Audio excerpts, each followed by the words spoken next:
आता जालन्यामधून एक मोठी बातमी आहे। जालना महानगरपालिकेचे आयुक्त संतोष खांडेकर याला 10 लाख रुपयांची लाच घेताना जालना एसीबी कडून अटक झाली आहे। जालना महानगरपालिकेअंतर्गत केलेल्या कामाचे बिल मंजूर करण्यासाठी कंत्राटदाराकडून ही लाच स्वीकारताना एसीबीच्या पथकानं या आयुक्ताला रंगेहात पकडले। जालना शहरामधलं डीपी रोड, सिमेंट कॉन्ट्रॅक्ट आणि त्यासोबतच मनपाच्या 3ऱ्या मजल्याच्या कामाची वर्क ऑर्डर तसंच बिलांच्या मंजुरीसाठी आरोपी खांडेकरनं तक्रारदाराकडे 20 लाखांच्या लाचेची मागणी केलेली होती।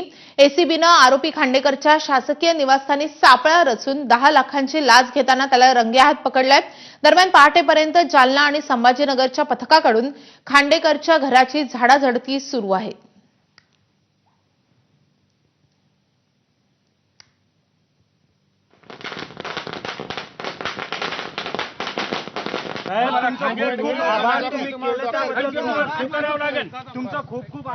कारण की असा भ्रष्ट अधिकाऱ्याला ईसीबीने जी कारवाई केली त्यांच्या स्वागतासाठी आम्ही फटाके फोडलेले आहेत। अशा अधिकाऱ्यावर ईसीबीने तात्काळ कारवाई करण्यात यावी। किती अधिकारी आहेत जालन्यात?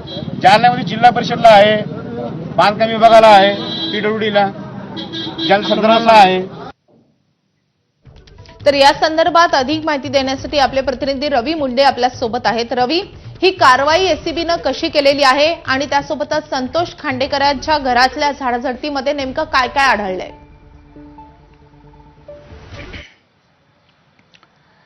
माधवी, काल 7:30च्या सुमारास संबंधित कंत्राटदाराकडे ज्या आरोपी खांडेकरांनी 20 लाखाची मागणी केली होती आणि तडजोडी अंती 10 लाखाची लाच स्वीकारताना एसीबीच्या पथकानं रंगेहात पकडलं आणि रात्रभर छत्रपती संभाजीनगर आणि जालन्याच्या एसीबीच्या अधिकाऱ्यांनी त्याच्या शासकीय निवासस्थानाची झडती घेतली। यावेळी या झडतीमध्ये जवळपास 5,20,000ची रोकड आढळून आली। याशिवाय 6 तोळे सोनं आणि 2.5 किलो चांदी जवळपास या ठिकाणी आढळून आल्याची माहिती मिळत आहे। खरं तर 10 वाजता अधिकृत पत्रकार परिषद घेऊन एसीबीचे अधिकारी यासंबंधी खुलासा करतील।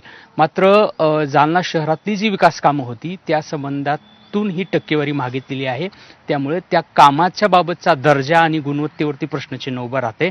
खरं तर खांडेकरांवरती यापूर्वी मौखिक स्वरूपात मोठे आरोप देखील झालेले होते, मात्र ते कुठलेही सिद्ध झाले नाहीत। मात्र एवढ्या मोठ्या अधिकाऱ्याच्या घरी लाखोंची रक्कम जाताना अशा प्रकारे रंगेहात पकडले एसीबीच्या पथकाने, त्यामुळे महानगरपालिकेच्या अंतर्गत भ्रष्टाचाराची व्याप्ती किती आहे याच्यावर देखील प्रश्नचिन्ह उपस्थित होत आहे। आणि विशेष म्हणजे सामाजिक कार्यकर्त्यांनी आयुक्तांच्या या कारभारावरती यापूर्वी तक्रारी केलेल्या होत्या, मात्र त्याची कुठे नोंद झालेली नाही। मात्र आता अशी मागणी होती की या संपूर्ण कारभाराची चौकशी, खांडेकरांच्या कार्यकाळात झालेल्या त्याची चौकशी झालेली पाहिजे अशा प्रकारची मागणी होत आहे।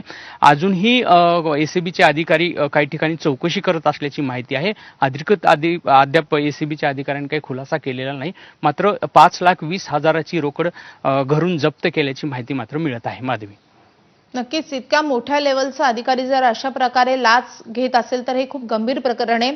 रवी, अपडेट घेत राहू सध्या। धन्यवाद या सगळ्या सविस्तर माहितीसाठी।